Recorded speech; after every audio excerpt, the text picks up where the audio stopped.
تعالوا بقى النهاردة اما اقول لكم على خلطتي الجبارة للقرنبيط. هتخليه مقرمش قرمشة من بره، طري وابيض وفاتح من جوه، قرمشته ولا الفراخ الكريسبي كمان. معايا قرنبيطايه متوسطة كده، مش كبيرة قوي في الحجم. هبدأ ان انا اشيل الورق الاخضر منها وافصص الوردات من بعضها، واحاول على قد ما اقدر ان انا اخلي الوردات يعني كلها في حجم بعض عشان السوا يكون واحد.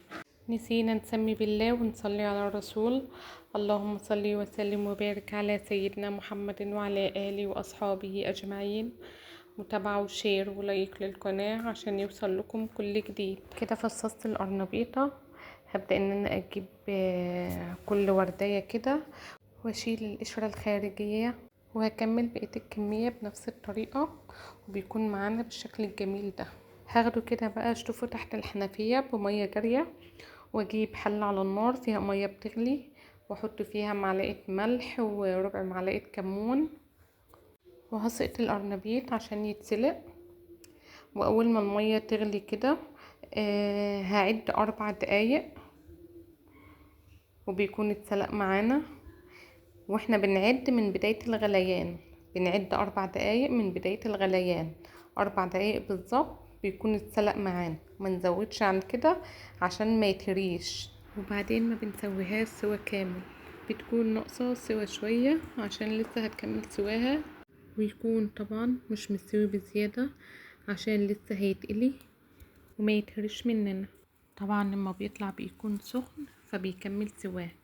فتحت مية الحنفية كده، وهنبدأ ان احنا ننزل مية عليه عشان يفقد السوا بتاعه، او في بولة ويكون فيها مية بتلج ونسقط الارنبيط فيه عشان يفقد سواه.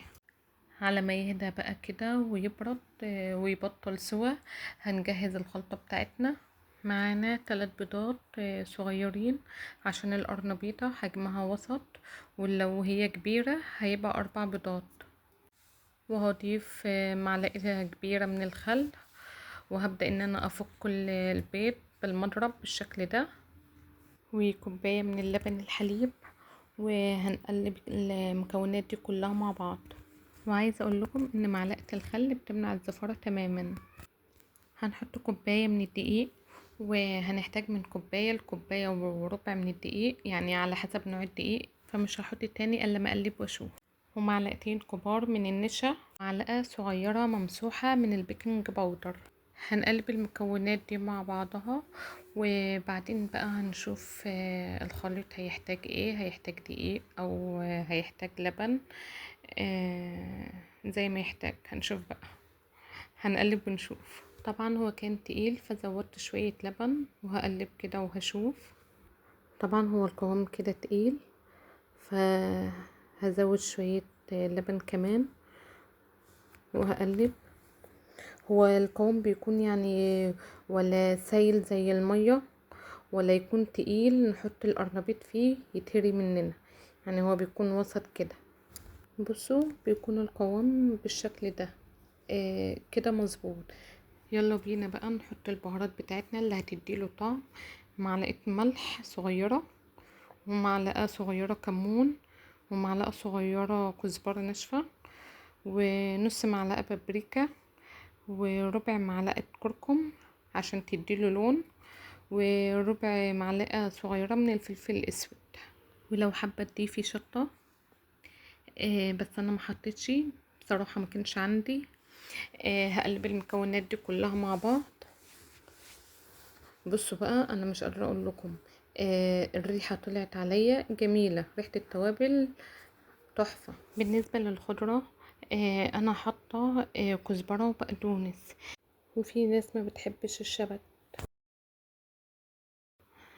وفي ناس ما بتحبش البقدونس، فالخضرة دي بقى زي ما تحبوا.